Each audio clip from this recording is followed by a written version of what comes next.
దానికి ఏ విధంగా ఉపయోగపడగలరో ధర్మ కార్యం గురించి ఏమైనా ప్రణాళిక ఉందేమో కనుక్కుందాం మీదకి వచ్చినాం. నేను చెప్తాం మాత్రం ఒక నిమిషం మీరు మేము అడుగుతాం తెలిస్తే తెలుసా అని చెప్పి లేకుంటే లేదని చెప్పండి దాంట్లో ఏం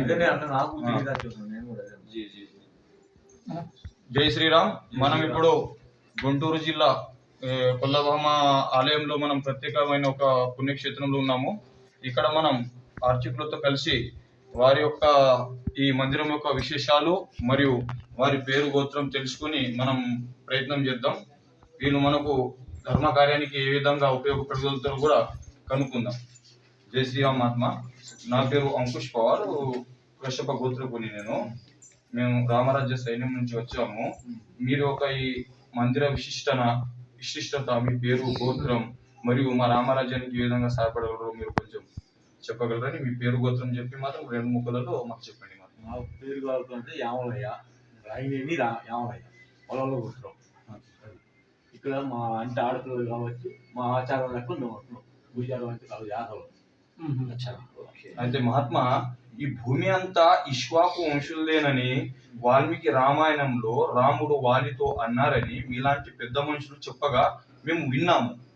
అయితే ఈ ఇక్ష్వాకు వంశులు ఈ మీకు చుట్టుపక్కల మీ పరిధిలో ఎవరైనా ఉన్నారా? ఉంటే వాళ్ళు ఏ ఏ గోత్రాలలో ఉన్నారో చెప్పగలరా మహాత్మా? ఎందుకంటే మీరు గోత్రాల పేరు మీద మా మాయకి ఎక్కువ తెలుసు. మా మాయకి ఎక్కువ తెలుసు. మా మాయ అయితే నువ్వు 1 గంటకు వస్తావు.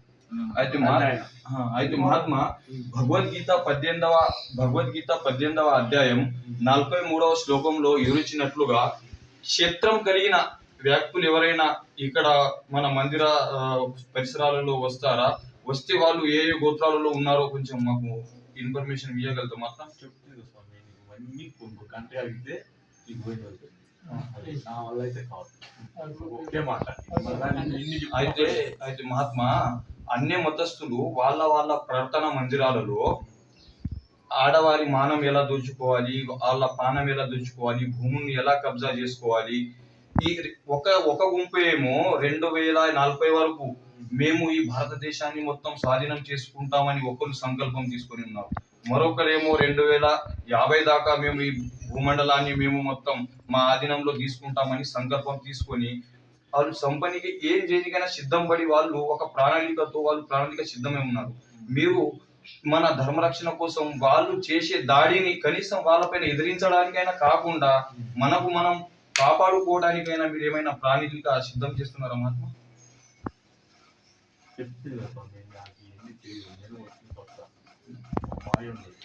సరే మహాత్మా, కొత్తగా అయితే ఇప్పటి నుంచి ఎవరైనా వస్తే అలాంటి వారిని మీరు కొంచెం దృష్టిలో పెట్టుకొని వాళ్ళ పేర్లు వివరాలు మీరు సంప్రదించారు. మేము రామరాజ్యం ఆర్మీ నుంచి వచ్చాము మహాత్మా. భగవద్గీత 7-8 శ్లోకాల ఆధారంగా ఒక రామరాజ్య సైన్యం మనము ఏర్పరచుకున్నాము దుష్ట శిక్షణ శిష్ట రక్షణ కోసం. ఎందుకంటే ఇప్పుడు ఉన్న ధర్మానికి మనకు కాపాడవలసిన పోలీస్ వ్యవస్థ, న్యాయ వ్యవస్థ గుడ్డిగా కళ్ళు మూసుకొని వాళ్ళ పనులు చేయట్లేదు. ధర్మానికి కాపాడట్లేదు, గోరక్షణ జరగట్లేదు.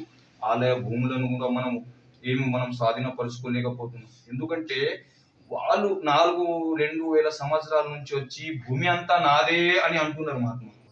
మనదైతే సనాతన ధర్మం.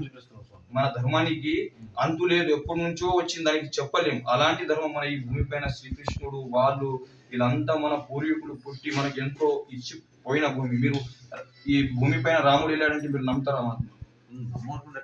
అయితే మహాత్మ, ధర్మం అంటే ఓన్లీ పూజ చేసుకోవడం కాదు. ధర్మం అంటే దుష్ట శిక్షణ శిష్ట రక్షణ. ఈ దేవిని మనం ఎందుకు పోలుస్తున్నామంటే ఆ దేవిలో అందంగా ఉన్నదని కాదు మహాత్మ. ఆ మాత దుష్ట శిక్షణ శిష్ట రక్షణ చేసి సాధు సంతులను కాపాడి దుష్టులను శిక్షించింది కాబట్టి తనను మనం ఇప్పటిదాకా గుర్తుంచుకుంటున్నాం మహాత్మ. అయితే మహాత్మ, ఇది ఇంకొకటి చతుర్వర్ణాలలో ఈ వైశ్య, కౌండన్య, కశ్యప గోత్రాలలో కూడా వివిధ ఏవైతే ఈ వైశ్యులు, శూద్రులు వీళ్ళల్లో కూడా క్షత్రులు ఎవరైనా ఉంటే వాళ్ళను గుర్తించి ఒక 15 రోజులలో అలాంటి వ్యక్తిని మాకు అప్పగించి మహాత్మ, అంతేకాకుండా వాళ్ళ పాలన పోషణకై ఈ శూద్రులు, వైశ్యులు ఎవరైతే ఉన్నారో వాళ్ళ పాలన పోషణ కోసం వాళ్ళను ప్రేరేపించి మరి మా రామరాజ్యానికి మీరు ఒక సైనికుడిని ఇస్తారని మాత్రం ఆశిస్తున్నాం. ఇస్తారా మాత్రం? జై శ్రీరామ్. జైతు జైతు జైతు జైతు జైతు జైతు